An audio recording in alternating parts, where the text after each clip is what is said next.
우리 계속해서 10월은 기도라는 주제를 가지고 함께 하나님 말씀을 나누고 있습니다. 기도하면 여러분 빼놓을 수 없는 것 중에 하나가 연관된 주제가 아마 죄일 것 같아요.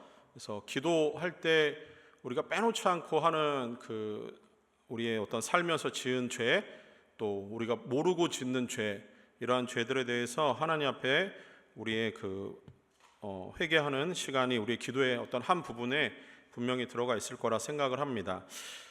자, 이게 기도하면서 죄를 회개한다라고 하는 거는 굉장히 중요한 일이고, 이거는 우리가 절대 기도하면서 빼놓아서는 안 될 굉장히 중요한 하나의 부분이기도 해요.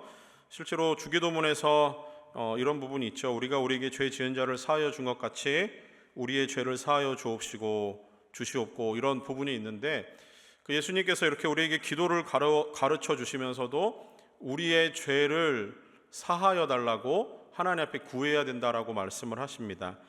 자, 여기서 우리는 하나님 앞에서 이 짧은 한 주기도문의 구조를 놓고 보더라도 우리는 하나님의 용서가 필요한 자들이고, 또 더불어서 우리는 하나님 앞에서 어떤 용서의 은혜를 입어야 되는 그런 사람들임을, 그래서 기도의 한 내용 가운데는 회개가 포함되어야 한다는 것을 우리가 깨닫게 됩니다.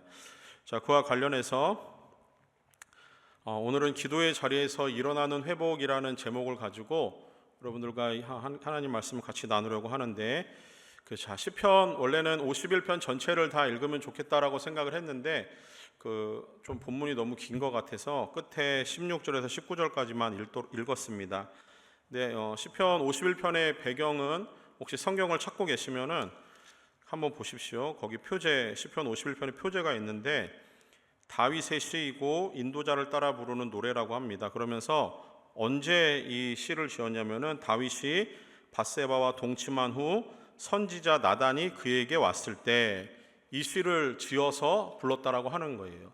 그래서 이 시는 다윗의 이 특정한 어떤 상황과 굉장히 깊은 관련이 있는 시라는 겁니다. 자, 이 시에 어떤 배경이 있는데, 이 시는 사무엘하 11장과 12장에 전체적인 사건이 기록되어져 있고, 그 사건을 통해서 오늘 이 시가 나와 있다라고 하는 것을 우리가 좀 알게 됩니다. 그 중에서 이제 다윗이 밧세바와 동침한 후 이 부분이 굉장히 큰 이 51편의 시의 전체적인 배경을 아마 구성하고 있을 것 같아요.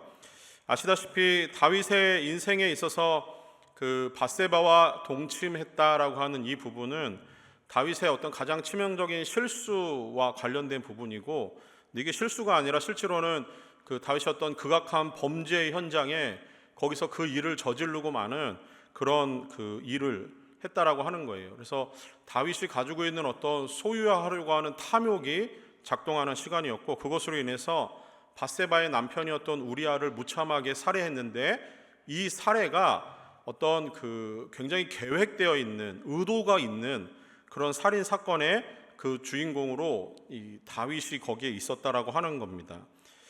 아시다시피 다윗은 원래부터 이스라엘 역사에서 주목받던 사람은 아닙니다. 다윗은 그냥 양을 치는 목동이었고, 하나님의 어떤 특별한 부르심을 따라서 그가 사무엘에게 기름 부음을 받아서 이제 왕으로 기름 부음을 받아요. 그런데 다윗이 왕으로 기름 부음을 받은 이후에 당장 왕으로 올라간 것이 아니라 그 이후에도 꾸준한 여러 가지 어떤 고통스러운 과정들, 그의 삶의 여정들이 계속 있었어요. 당시에 왕이 사울이라고 하는 왕이 있었기 때문에 다윗이 당장 왕의 어떤 권한을 갖기에는 좀 시간이 걸리는 부분이 있었습니다. 자, 그 과정에서 다윗이 블레셋의 골리앗과 싸워서 이기는 장면이 나와요. 그리고 나니까 다윗이 이스라엘의 전 국민적인 영웅으로 올라서게 됩니다. 그리고 사울 왕은 그의 딸을 다윗에게 주면서 이제 다윗은 왕의 사위가 되었어요. 자, 그러나 다윗에게 있어서 이 사울이라고 하는 존재는 굉장히 어떻게 보면은 이렇게 하면은 안 되겠다라고 하는 약간 그런 부분을 보여주는 왕이기도 하고, 자기의 이제 딸의 아버지, 그러니까 장인 어른이 되는 사람이었지만, 사울은 다윗을 죽이고자 하는 악한 음모를 가지고 다윗을 쫓아다녔던 그런 관계가 다윗과 사울 사이에 그게 형성이 되는 시간이 있었습니다. 그래서 사울은 다윗을 죽이려고 수년간 다윗을 쫓아다녔고, 다윗은 사울을 피해서 수년간 도망자의 신세로 도망다니냐 했던 그런 시기가 있었어요. 자, 그러나 하나님은 다윗이 이렇게 계속 도망다니는 도망자 그 시기에도 하나님은 다윗을 잊지 않으셨습니다. 그리고 다윗 역시 하나님의 영에 감동되어 있는 상태로 도망자의 신세가 되었기 때문에 그가 어떤 순간에도 자기에게 와 있는 좋은 찬스라고 하는 시간도 그는 하나님 앞에 죄를 짓지 않기 위해서 부단히 애쓰면서 도망자의 신세를 그냥 받아들이는 듯한 그런 모습으로 계속해서 피해 다니는 과정이 나와요. 다윗은 그의 어떤 생각, 그의 행동, 그가 가지고 있는 여러 가지 마음, 그의 모든 것들이 하나님을 기쁘시게 하는 일에 어떻게 하면 나의 삶을 드릴 수 있을까라는 그런 생각을 가지고 아마 도망자의 신세에 있을 때도 그것을 잃지 않았던 것 같습니다.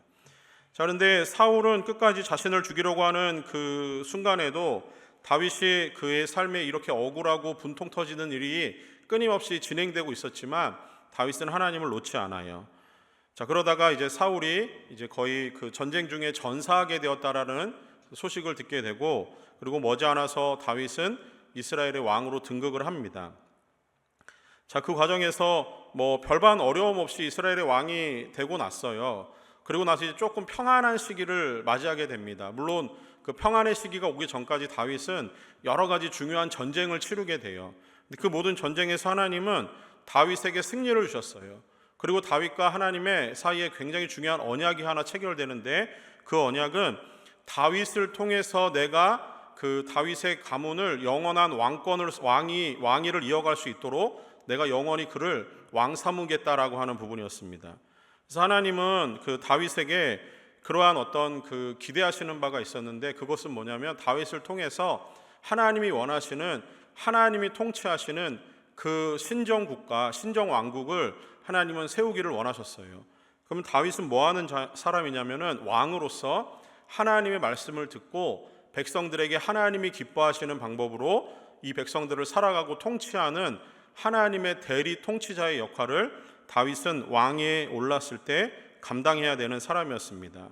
자, 이것이 하나님의 마음에 합한 다윗의 삶이었던 거예요.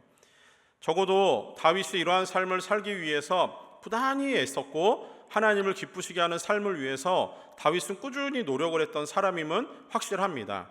적어도 오늘 본문에 나오는 이 사건을 만나기 전까지는 다윗은 그런 삶을 살았습니다. 자, 오늘 본문의 이 말씀이 굉장히 그 다윗의 인생에 있어서 어떤 큰 획을 긋는 중요한 사건으로 하나 작용을 해요.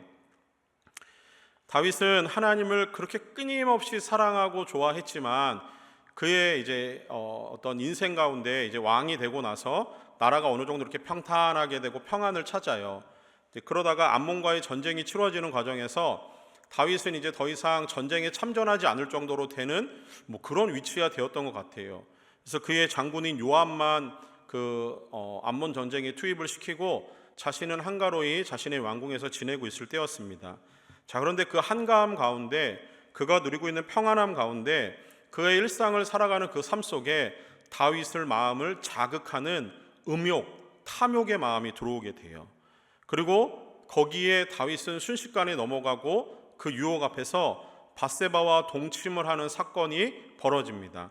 근데 이것이 왜 문제가 되냐면은 다윗이 밧세바를 범했을 때 밧세바는 남편이 있는 아내였어요. 유부녀였어요. 그리고 그 동침한 이후에 밧세바가 임신하게 된 사실을 알게 됩니다. 다윗은 밧세바가 임신한 아이가 우리야, 그 밧세바의 원래 남편이었던 우리아의 아이인 것처럼 꾸미기 위해서 여러 가지 음모를 꾸며요. 그런데 그것이 모두가 다 실패로 돌아가게 됩니다. 그 이유는 하나였어요. 우리아가 다윗의 음모를 모르고 있었지만 그는 자신의 역할에 있어서 하나님의 말씀에 충실하려고 했던 사람이었습니다. 우리아는 조금도 하나님이 정해놓은 어떤 율법적인 것에서 벗어나지 않기 위해서 그가 그것을 철저히 지키려고 애썼어요. 그러다 보니까 왕의 명령보다 하나님의 말씀에 순종하려는 자세를 가지고 있었던 사람이 우리아였습니다. 자, 다윗은 자기의 뜻대로 되지 않아서 이제 우리아를 급기야는 전쟁통에 밀어놓고 의도적인 살인을 계획을 합니다. 그러면서 이제 결국에는 이 일이 암몬과의 전쟁을 치르는 과정 가운데서 우리아는 그 전투에서 전사를 하게 돼요. 그리고 다윗은 자기의 살인 계획이 성공했다라는 것을 깨닫게 됩니다. 그리고 나서 얼마간 지난 이후에 밧세바를 데리고 자기의 아내로 삼아요. 어떻게 보면은 그 군인이 전쟁에서 죽는 것은 지극히 당연한 일이라고 생각할 수 있지만 그렇지 않게 여기에는, 이 과정에는 다윗의 아주 더럽고 좀 표현하기 그렇지만 굉장히 추잡한 음모가 들어가 있다라고 하는 게 문제였습니다. 우리아의 장례가 마치고 나서 이제 밧세바를 왕궁으로 데려와서 자신의 아내를 삼았습니다. 다윗은 이 일이 굉장히 비밀리에 진행될 것을 알고 있었고 그 과정에서 요압, 자신의 믿는 군대 장관만이 그 사실을 그와 나누고 그리고 나서 그를 통해서 이 일을 진행하는 일들을 했어요. 그런데 이 과정에서 아무도 몰랐을지 모르지만 하나님은 아셨어요. 하나님은 다윗이 어떤 마음으로 이 일을 행하고 있는지, 이 모든 일들을 하나님은 다 지켜보고 계셨습니다. 다윗은 왕이라는 그 자기 어떤 지위를 이용해서 자신의 정욕을 채우고 그 일을 덮기 위한 수단으로 사람의 생명까지 계획해서 해치는 아주 몹쓸 짓을 벌이게 되는 거예요. 만약에 이게 뭐 드라마나 영화로 만들어졌다면 여러분들은 그걸 보는 순간 아마 다 다윗을 손가락질할 정도로 굉장히 좋지 않은 그런 모습을 다윗이 보이는 파렴치하고 극악한 사건이었습니다. 근데 하나님을 알고 계셨다고 그랬죠. 이에 하나님께서 나단 선지자를 통해서 다윗의 이 극악한 죄를 지적을 하시고 그를 책망하게 됩니다. 그 책망을 듣고 나서 다윗은 자신이 지은 죄를 그때야 비로소 되돌아봐요. 그리고 오늘 이 시를 통해서 자신의 마음을, 그리고 하나님 앞에 자신이 어떻게 앞으로 서야 될 것인가에 대해서 그 마음을 정하는 그런 시간을 갖게 됩니다. 다윗은 이 시를 통해서 죄에 대한 본질을 아주 꿰뚫어서 잘 파악하고 있는 것을 우리에게 보여줘요. 그리고 죄에는 우리가 알고 있듯이 가해자가 있고요, 피해자가 있잖아요. 그런데 다윗은 우리아와 그 밧세바에게 죄를 범했던 가해자예요. 실제로 죄의 본질적인 어떤 속성에서 봤을 때 이 가해자인 다윗은 그의 피해자인 우리아는 이미 죽었으니까 밧세바에게 아마 사과를 해야 됐을 거예요. 그런데 밧세바도 이 일에 어떻게 보면은 동참한 그 사람입니다. 공범입니다. 그러다 보니까 다윗이 죄를 저지르는 이 과정에서 그 이제 피해자는 죽게 되었고 사과할 사람, 회개할 사람은 남아있지 않은 상태가 된 거예요. 자, 그러다 보니까 다윗은 지금 이 문제를, 모든 죄의 문제에 어떤 한결같은 한 가지 속성을 향해서 다윗이 나가는 걸 보여줍니다. 우리가 읽진 않았지만 51장 4절 말씀에 보면은 한번 보시면은 내가 주께만 범죄하여 주의 목전에 악을 행하였사오니 이렇게 나와요. 다시 얘기해서 지금 다윗은 자기가 죄를 지은 그 어떤 죄의 본질상 내가 지은 죄는 주께만, 하나님께만 범죄하였다라고 그가 그렇게 고백을 하는 겁니다. 자, 죄의 속성은 바로 여기에 있어요. 우리가 짓는 모든 죄는 다 하나님과 연결되어 있어요. 아무리 작은 죄라 할지라도 이것은 다 하나님께로 연결되는 죄입니다. 성도들은 언제나 하나님의 이 주권을 인정하고 하나님 중심의 신앙을 가지고 살아가야 되는 사람들이에요. 근데 성도는 하나님과의 이 관계 속에서 끊임없이 교제하며 하나님께 뜻을 묻고 하나님의 뜻을 구하며 그 속에서 살아가야 되는 사람들입니다. 그러나 죄라고 하는 것은 이 하나님의 어떤 주권을 무시하고 자기 멋대로 살고자 하는 욕심에서 비롯되는 거예요. 그렇기 때문에 모든 죄는 하나님에 대한 범죄가 되는 겁니다. 그러니 죄를 범하면 본질적으로는 하나님 앞에 죄를 지은 것이기 때문에 하나님과의 관계에서 단절이 이루어져요. 하나님과의 관계가 단절된다라고 하는 것은 성도의 삶에 있어서 영원한 죽음을 의미하는 것과 버금가는 아주 큰 충격적인 사건입니다. 바로 이 부분이 죄가 주는 굉장히 두렵고 무서운 마음이에요. 그리고 그것이 죄가 주는 영향력입니다. 하나님과의 관계가 단절되었다라는 것 혹시 생각해 보신 적이 있습니까? 우리는 그 내가 지은 아주 사소한 죄가 나는 지금 하나님과의 관계에서 단절되었다라고 생각하는 사람은 여기 거의 없으실 거예요. 근데 이 시에서 다윗은 자신이 지은 죄가 그 하나님과의 관계의 단절을 이루었다라고 하는 것을 깨닫고 있습니다. 그러면서 다윗이 가장 두려워하는 한 가지가 있어요. 이 죄를 지었기 때문에 자기가 하나님과의 관계의 단절로 인해서 가장 두려워하는 한 가지가 뭐냐면은 그것이 10절과 12절 사이에 나타납니다. 그래서 10절과 12절의 말씀을 우리 같이 한번 읽어보도록 하겠습니다. 함께 읽습니다. 하나님이여 내 속에 정한 마음을 창조하시고 내 안에 정직한 영을 새롭게 하소서. 나를 주 앞에서 쫓아내지 마시며 주의 성령을 내게서 거두지 마소서. 주의 구원의 즐거움을 내게 회복시켜 주시고 자원하는 심령을 주사 나를 붙드소서. 이렇게 나와요. 다윗이 지금 되게 죄를 지은 자신의 마음에 제일 두려워하는 게 뭐냐면은 하나님이 자신에게 준 정한 마음이 사라지고 자기 안에 정직한 영이 희미해지고 그리고 주의 성령이 자기를 떠나가서 구원의 즐거움에서 탈락하는 것이 다윗은 제일 두려운 거예요. 이게 왜 두렵냐면은 다윗은 실제로 이런 사람을 가까이서 지켜봤거든요. 하나님이 주시는 구원의 은혜와 감격에 넘쳐가지고 그 기쁨을 가지고 살아가면서 하나님이 베푸신 모든 구원에 대한 감사와 찬양으로 살던 그 어떤 성령 충만한 삶이 성도의 삶이라고 한다면은 죄를 짓고 나서 다윗이 이 기도를 올려드리는 이유는 뭐냐면 이 마음에서 떠나게 될 것이 두려운 거예요. 왜 그러냐면은 죄를 지어서 따라오는 이 정한 마음이 사라지고 정직한 영이 희미해지고 하나님이 주시는 구원의 감격에서 떨어지는 것, 성령이 떠나게 되시는 것, 이 부분이 다윗은 왜 두렵냐면은 실제로 그러한 사람을 봤기 때문이에요. 죄로 인해서 성령이 떠나게 되니까 그 인생이 얼마나 비참하고 그 인생이 얼마나 악독하게 변하고 죄를 범한 인간의 그 비참한 끝을 다윗은 사울의 삶을 통해서 지켜봤습니다.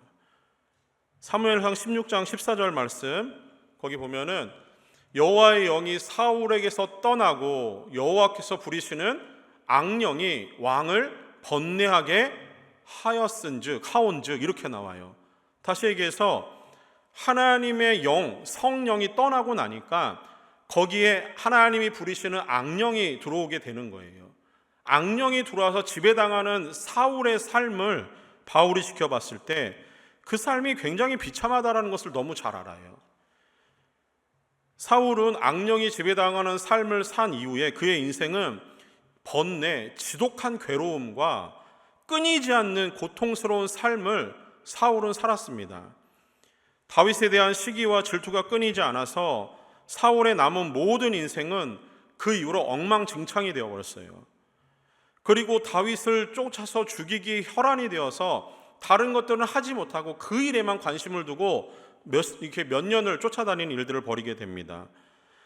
다윗은 사울의 인생을 통해서 죄가 가지고 오는 그 엄청난 파괴력, 그리고 성령이 떠나고 구원의 감격에서 탈락하면은 어떠한 삶의 지배를 당하며 살아가게 되는 것인지를 너무 가까이서 잘 지켜봤던 거예요. 다윗은 죄를 지은 자신에게 있어서 그래서 이 하나님의 영, 여호와 영이 떠나가게 될 것이 너무너무 두려웠습니다. 사랑하는 여러분, 죄라는 것은 누구나 다 짓게 되어 있어요. 우리가 죄를 짓도록 유혹하는 것은 사탄입니다. 사탄의 유혹은 강력하고 그가 펼치는 관계는 우리가 감당할 수 있는 지혜의 수준이 아닙니다. 그는 모든 관계가 치밀하고 매혹적이고 그것은 굉장히 자극적이에요. 그러다 보니까 사탄이 역사하게 되고 그 안에 우리가 아무런 방비 없이 다가간다면 우리는 쉽게 죄에 빠지게 돼요. 우리의 힘만으로는 사탄의 이 강력한 관계를 견뎌낼 방법이 없습니다. 사탄의 공격 범위는 우리의 삶의 전 영역이에요. 그리고 공격 대상은 하나님의 말씀대로 살려고 노력하는 성도입니다. 사탄은 우리가 죄에 빠지는 그 어떤 치명적인 약점, 우리가 어떤 순간에 그 죄를 쉽게 범하게 된다라고 하는 그것을 사탄은 너무 잘 알아요. 그러니까 우리를 유혹하는 데 있어서 사탄은 완전 최적화되어 있는 거예요. 어떤 시간에 어떠한 상황을 맞닥뜨리면 어떻게 이 사람이 하나님을 떠나고 죄를 짓게 되는 것인지 사탄은 너무 잘 압니다. 그래서 순간의 방심과 교만이 이 다윗처럼 심각한 죄로 빠지게 되는 그 어떤 영적인 큰 충격을 입게 되는 시간을 사탄은 너무 잘 알고 있는 거예요. 다윗이 죄에 빠진 이후에 가장 두렵게 생각하는 것, 하나님의 영이 떠나고 그가 하나님과의 관계에서 단절되어 어떤 마치 영원한 죽음을 당한 상태에 이르게 될 것, 다윗은 그것이 너무 두려웠던 겁니다. 하나님의 관계의 단절이라는 것은 우리 편에서는 아무리 손을 내밀어도 아무리 하나님께서 우리의 손을 잡아주시지 않는다라고 하는 거예요. 우리가 하나님께 아무리 기도한들 하나님이 그 기도를 듣지 않는 그 암담하고 암흑에 있는 상태가 영적인 죽음을 당한 상태라고 하는 겁니다.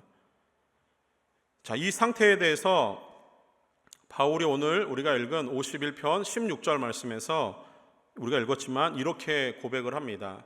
주께서는 제사를 기뻐하지 아니하시나니 그러지 아니하면 내가 드렸을 것이라. 주는 번제를 기뻐하지 아니하시나이다. 이런 고백을 해요.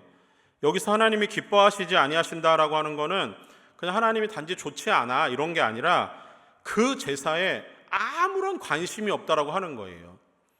다시 얘기해서 하나님이 죄를 지은 인간을 위해서 그 하나님이 어떤 펼쳐놓은 제사에 하나님이 전혀 관심이 없는 상태, 그게 바로 하나님의 영이 떠난 영적인 죽음을 당한 것 같은 그 상태와 버금간다라고 하는 거죠. 근데 한번 생각해 봅시다. 구약시대 때 하나님이 죄를 지은 인간을 위해서 한 가지 죄를 용서받는 하나의 방법을 마련하셨어요. 그것이 바로 제사입니다. 이 제사의 방법을 통해서 다윗은 지금 어떻게 하나님 앞으로 나가야 될 것인가, 자신의 마음이 어떠한 마음이고 죄를 지은 자신의 상태가 어떤 상태이고 그리고 이제 나는 하나님 앞으로 어떠한 마음으로 나가야 될 것인가를 다윗은 제사의 현장을 통해서 바라보고 있습니다. 죄를 지은 인간이 하나님을 향해서 제사 드리는 거 통하지 않는다면 우리는 하나님 앞에 용서를 구할 방법이 없는 거잖아요. 그래서 하나님은 이 제사를 통해서 용서하시기를 원하셨는데 받지 않으시면 무용지물입니다. 자, 근데 무엇 때문에 하나님이 이 제사를 기뻐하지 아니하시는가? 아니, 왜 하나님께서 도무지 이 죄를 지은 자가 와서 드리는 제사에 관심조차 없으신가? 분명히 하나님이 약속하신 정하신 죄사함의 방법이 있는데 하나님이 그것을 거절하시고 받지 않으시는가? 거기에는 뭔가 문제가 있다라고 하는 거예요. 그 문제가 뭐냐면은 그 문제가 해결돼야만 이제 하나님이 이 제사를 받으시는 과정으로 나가는 겁니다. 문제는 제사를 드리는 사람의 마음이 먼저 해결돼야 돼요. 마음이 없는 제사, 눈물이 없는 제사, 그리고 진정한 회개와 어떤 의지적인 돌아섬이 없는 제사는 하나님이 기뻐하시지 않는다라고 하는 거예요. 마치 제사가 있으니까 죄를 지어도 괜찮아 라는 생각으로 죄를 짓는 것은 하나님이 기뻐하시지 않는 방법이라는 거죠. 제사의 방법이 있으니까 내가 어떤 죄를 짓든 정해진 예물을 드리면 하나님이 나의 죄를 용서하실 거야 라는 생각을 가지고 죄를 짓는 것은 하나님이 기뻐하시지 않아요. 이미 그 마음이 틀린 거예요. 그래서 하나님은 이 의지적으로 하나님께 돌아서려고 하는 마음이 없는 제사를 하나님은 기뻐하시지 않는다라는 것을 다윗도 깨닫고 있습니다. 이게 우리가 이전에 나눴던 그 이사야의 말씀에서도 이런 말씀들이 계속 나왔던 거예요. 소선지사의 말씀을 나눴지만 그 가운데서도 이런 말씀이 계속 나오잖아요. 마음이 없는 제사, 형식적인 제사, 의지에 하나님을 향한 의지적인 돌아섬이 없는 제사, 하나님은 기뻐하시지 않는다라는 겁니다.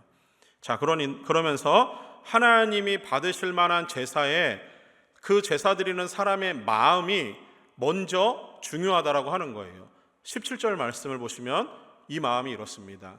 하나님께서 구하시는 제사는 상한 심령이라 하나님이여 상하고 통회하는 마음을 주께서 멸시하지 아니하시리이다. 아멘.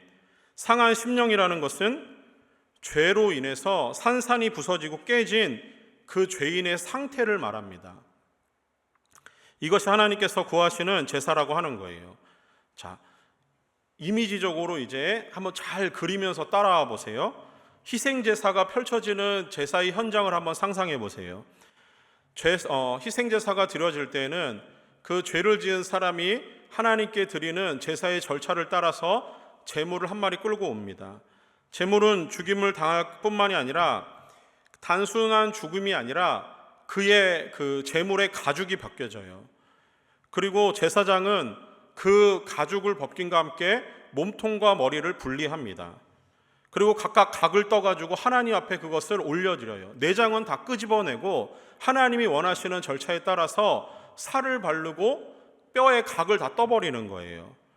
제사에 드려지는 제물이 이 상태가 지금 다윗은 자신이 하나님 앞에 드려야 되는 마음의 상태로 보고 있는 거예요.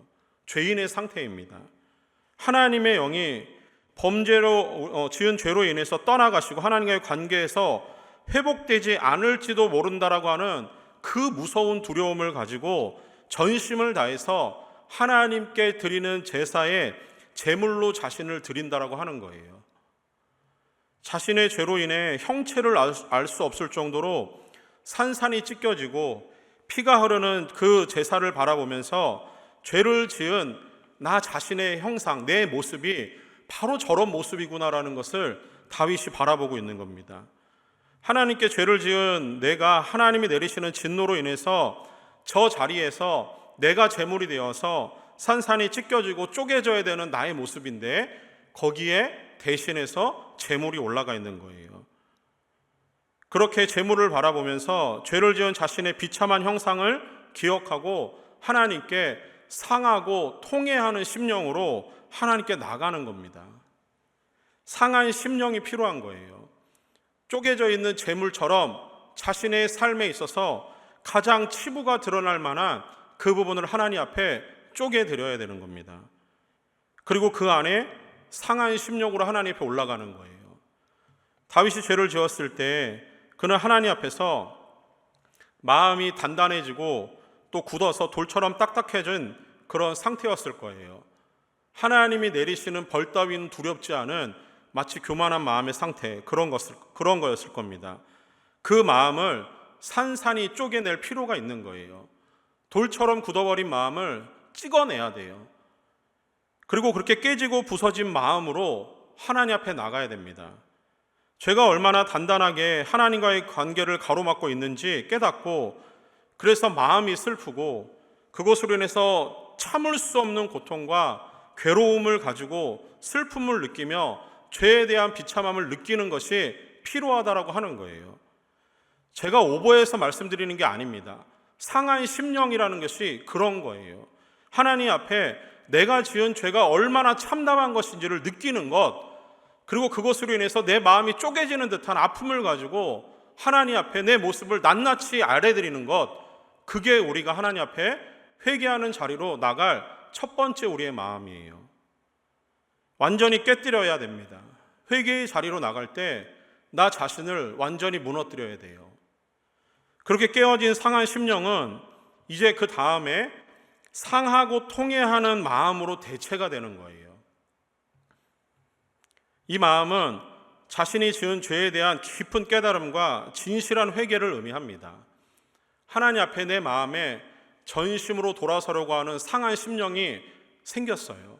거기서 그치는 게 아니라 그것을 가지고 하나님 앞에 상하고 통회하는 마음으로 진실한 회개, 깊은 깨달음이 있는 회개의 자리로 가야 됩니다. 그러한 마음 없이 드려지는 형식적인 제사를 그래서 하나님은 관심이 없다라고 하는 거예요. 하나님이 기뻐하시지 않는 그런 제사라고 하는 겁니다. 반대로 그러나 진실된 마음과 상한 심령과 통회하는 마음으로 주님 앞으로 나가면 하나님은 이제 은혜와 자비와 긍휼을 통해 하나님의 죄사하시는 은총을 베푸실 준비를 하시는 거예요.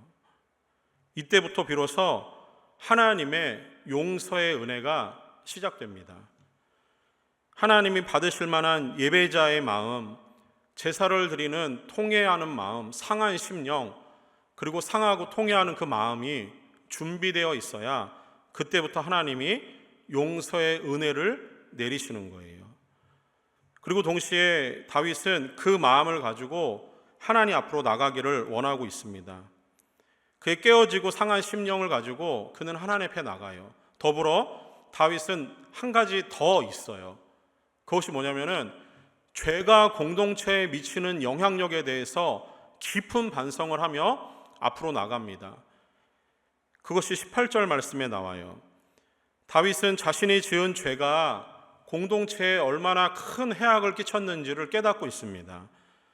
그래서 공동체를 위한 기도로 하나님 앞에 나갑니다. 죄라는 것은 내가 지은 죄가 단순히 나 하나에만 영향을 미치진 않아요. 죄는 언제나 누군가에게, 공동체에게 영향을 미치게 되어 있습니다. 죄를 지은 마음은 공동체에 언제나 나쁜 영향을 미치게 되어 있어요. 그래서 18절에서 다윗은 자신의 죄를 통해서 고통당하게 되는 이스라엘 공동체 속에서 그 속에도 하나님의 자비와 긍휼과 용서의 은혜가 나타나기를 바라는 마음으로 하나님 앞에 기도를 하는 거예요. 공동체가 하나님 앞에 굳건히 설 수 있도록 기대하는 마음을 가지고 다윗은 하나님 앞으로 나갑니다. 사랑하는 여러분, 우리가 짓게 되는 죄는 반드시 나 개인적인 차원에 그치지 않는다라는 것을 기억하세요. 죄는 반드시 여러분이 속한 모든 공동체에 영향을 미칩니다. 그것은 당연한 거예요. 왜냐하면 죄를 지으면 하나님과의 관계에 소원해지기 때문에 죄는 언제나 관계를 내가 맺고 있는 모든 공동체에 영향을 미칠 수밖에 없어요.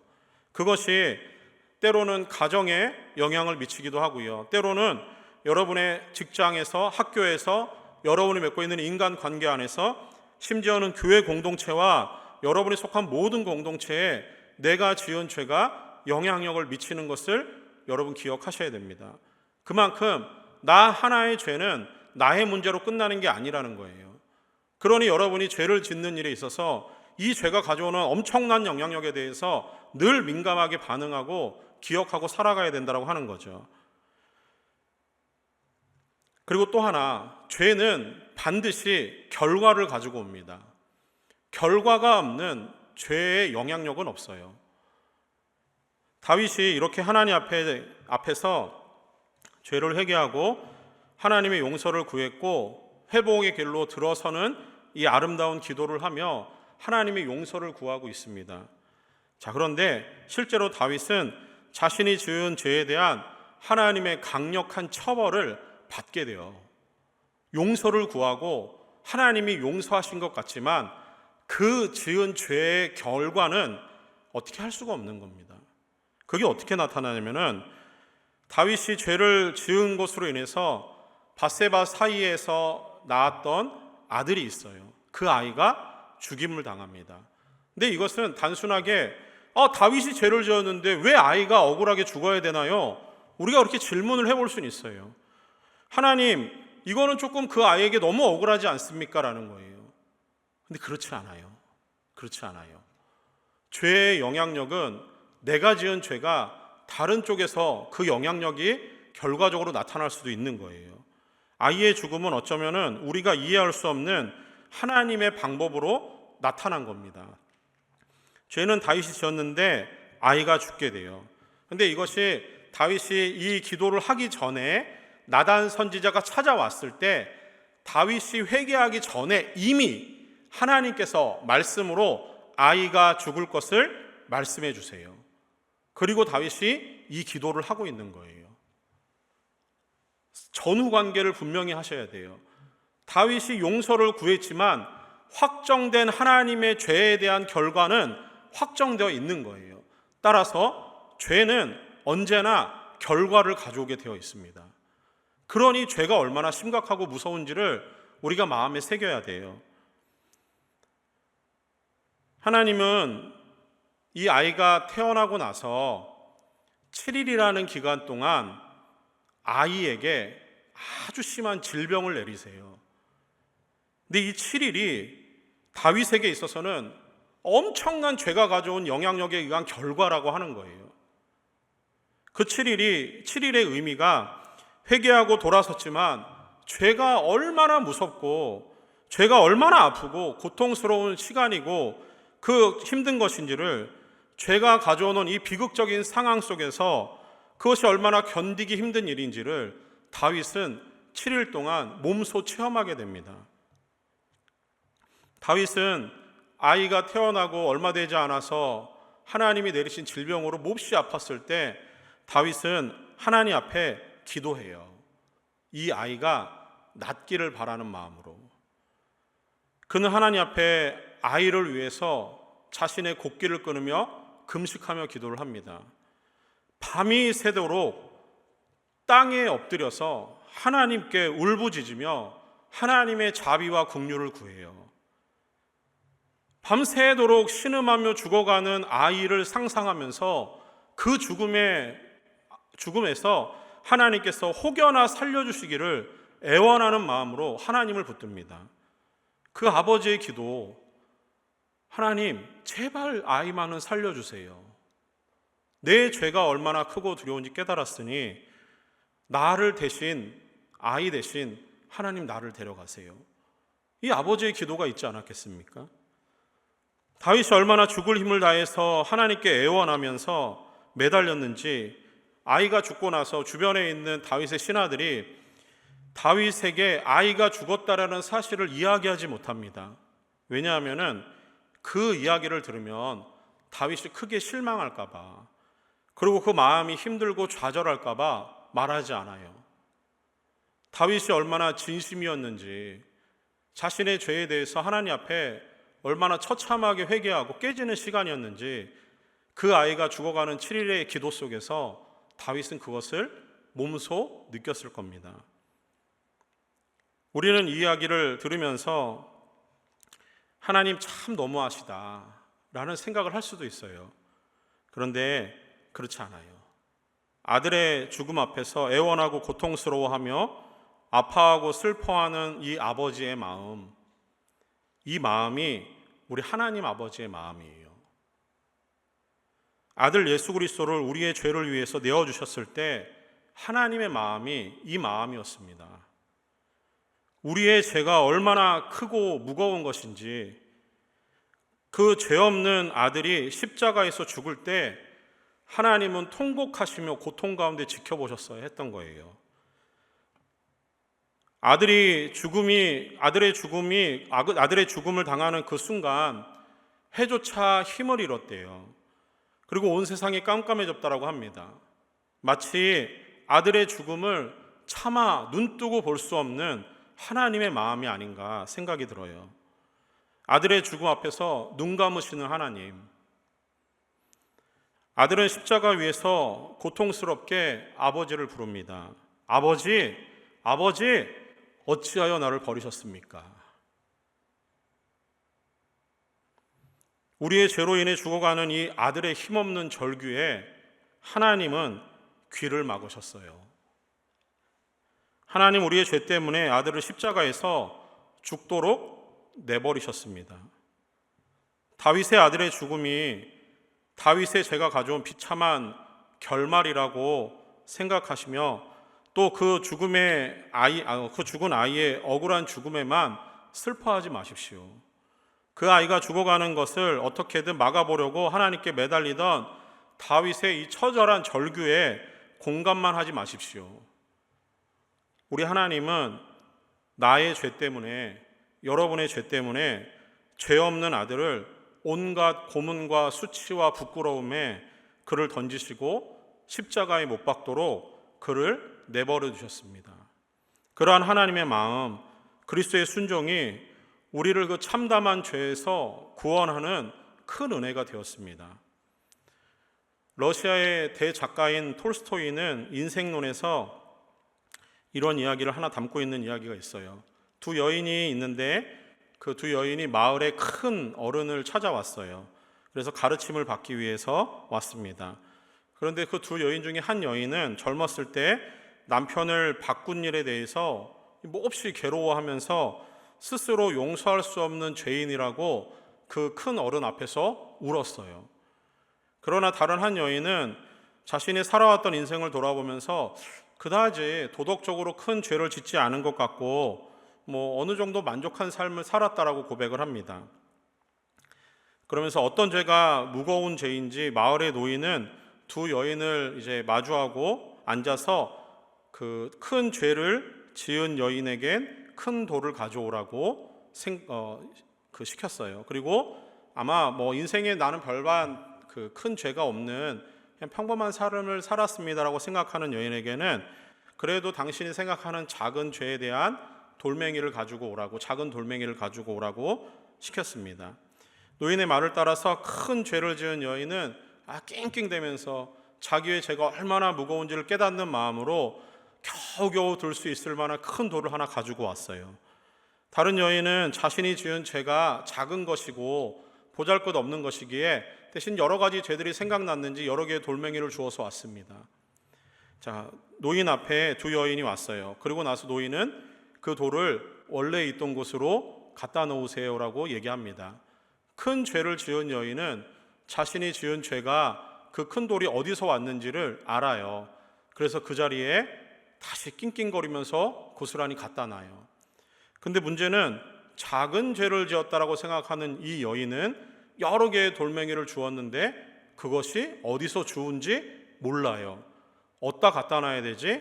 갈팡질팡 망설이고 있는 모습을 보면서 이 노인이 두 여인에게 말합니다. 크고 무거운 돌을 어디서 가져왔는지 기억할 수 있어서 도로 갖다 놓을 수 있다. 그러나 작은 돌은 어디서 왔는지 모르기에 갖다 놓을 수가 없다라고 하는 거예요. 이 죄도 마찬가지라고 하는 겁니다. 내가 살면서 한때 하나님 앞에 지었던 큰 죄는 늘 기억하고 그리고 양심에 짓눌려 살면서 겸손한 마음과 회개하는 마음으로 살아왔던 거예요. 그래서 그 죄는 하나님 앞에 회개한다라고 하는 겁니다. 그러나 보잘것없고 작은 죄는 어디서 왔는지 무엇이 잘못된 것인지 회개하거나 반성하지 않고 넘어가는 경우가 많다라고 하는 겁니다. 그러나 그것들 때문에 반성하고 회개하지 않은 그 순간들 때문에 그것이 익숙해져서 나는 도덕적으로 죄짓지 않고 잘 살았다라는 마음을 갖게 되었다라고 하는 거예요. 사랑하는 여러분, 죄는 크든 작든 다 똑같은 죄입니다. 어떤 죄든 죄가 가지고 오는 결과는 참담하고 비참할 뿐인 거예요. 그걸 잊지 마세요. 죄는 달콤하고 우리가 쉽게 빠지기에 쉬운 겁니다. 말씀드렸듯이 사탄의 관계는 무섭고 예리하고 두렵습니다. 그리고 사탄의 전략은 항상 정확하고 빠릅니다. 그러니 늘 깨어 있어야 하는 것이 성도의 본분이에요. 기도와 말씀으로 무장해야 합니다. 그러므로도 우리는 연약하기 때문에 죄에 빠지기 쉬워요. 그러니 끊임없이 하나님과의 관계에서 떨어지지 않기 위해서 부단히 여러분의 영적인 삶에 관심을 가지고 민감한 마음으로 하나님을 붙드셔야 됩니다. 기도하는 생활, 말씀 보는 생활, 거기서 게을러지기 시작하면은 그 다음 나타나는 것은 여러분의 삶에 감사가 사라지고 예배가 사라집니다. 지금 여러분이 있는 바로 그 자리가 어디인지를 한번 돌아보세요. 예배를 드리고 있지만 여전히 내 안에 크고 작은 죄가 산재하게 뿌려져 있어서 여러분의 예배를 방해하고 있는 것은 아닌지, 때로는 내가 지은 죄가 여러 가지 방면에서 나타나서 그것이 나의 마음을 힘들게 하고 있는 것은 아닌지, 기도하려고 하지만 크든 작든 죄의 문제 때문에 하나님과의 더 깊은 관계로 들어가는 것에 어려움을 느끼고 있는 것은 아닌지, 만약에 그런 어려움이 있다면 영적인 경고가 여러분에게 내려지고 있다는 것을 기억하셔야 됩니다. 예배도 안 되고 기도도 안 되고 분명히 예배 드리는 자리에 있는 것 같지만 내 안에는 하나님을 만나는 감격이 없고 영적인 하나님과의 관계에서 멀어지고 있다는 증표입니다. 위험한 신호예요. 머지않아 하나님과의 영적인 관계가 막히고 결국에는 하나님의 영이 우리를 떠나게 되는 고통스럽고 비참한 상황을 맛보는 것은 아닌지, 그 마음에 경고를 주는 지금 이 시간 여러분의 마음을 새롭게 하십시오. 마음을 새롭게 하고 죄에 대해선 단호한 자세를 취해야 됩니다. 하나님의 영이 떠나면 여러분의 삶의 모든 것들은 다 무너져요. 지금 우리가 머무는 이 현장에 하나님의 영이 거하시고 하나님의 영이 충만하게 여러분을 향하고 있다는 것을 기억하시고 여러분 마음을 그 하나님 앞에 맞추는 시간 되기를 원합니다. 죄를 깨닫고 회개하는 것이 돌을 주어서 제자리에 놓는 것과 똑같은 마음이라는 거예요. 크든 작든 죄는 하나님과의 관계를 망가뜨립니다. 그러나 우리가 죄를 회개하면 하나님은 미쁘사 우리의 죄를 용서하시고 받아주시고 그 죄에 대해서 다시 묻지 않으시는 하나님이신 것을 성경이 우리에게 말씀합니다. 바라기는 지금 이 시간 우리가 하나님 앞에서 우리의 마음을 완전히 공개하고 마음을 열고 자신의 죄를 돌아보며 하나님이 주시기를 원하는 그 은혜의 자리로 여러분이 나갈 수 있기를 원합니다. 우리의 죄가 주홍 같고 진홍같이 붉을지라도 하나님은 진심 어린 회개를 들으시고 그 속에 우리의 죄를 용서하시고 동이 서에서 먼 것 같이 우리의 죄를 완전히 옮기실 뿐만 아니라 우리의 진홍 같고 붉은 죄를 양털 같고 눈같이 희게 하실 줄 믿습니다. 또한 우리 예수님은 죄로 인해 막혔던 우리와 하나님과의 관계를 영원히 회복하시고자 친히 십자가에 죽으셨음을 우리는 잘 알고 그 사실을 믿습니다. 영원한 죽음을 당한 우리를 다시 살리기 위해서 친히 화목제물이 되어신, 그리고 십자가에서 온전히 찢기시고 죽임을 당하신 그 예수님을 바라보며 예수님은 우리를 당신의 형제로 부르셨습니다. 그리고 우리는 예수님의 형제임과 동시에 하나님의 자녀가 되었습니다. 혹시나 모를 여러분의 삶에 작은 죄든 큰 죄든 죄가 쌓이고 있다면 이 시간 하나님 앞에 철저히 회개하고 전적인 하나님의 용서를 구하는 그런 시간 되기를 원합니다. 기도하는 자리는 하나님이 반드시 회복의 은혜를 주실 줄 믿습니다. 오늘 우리의 이 기도회가 그 하나님이 주시는 회복의 자리까지 나갈 수 있는 그런 기쁨의 기도회 될 수 있기를 간절히 소원합니다.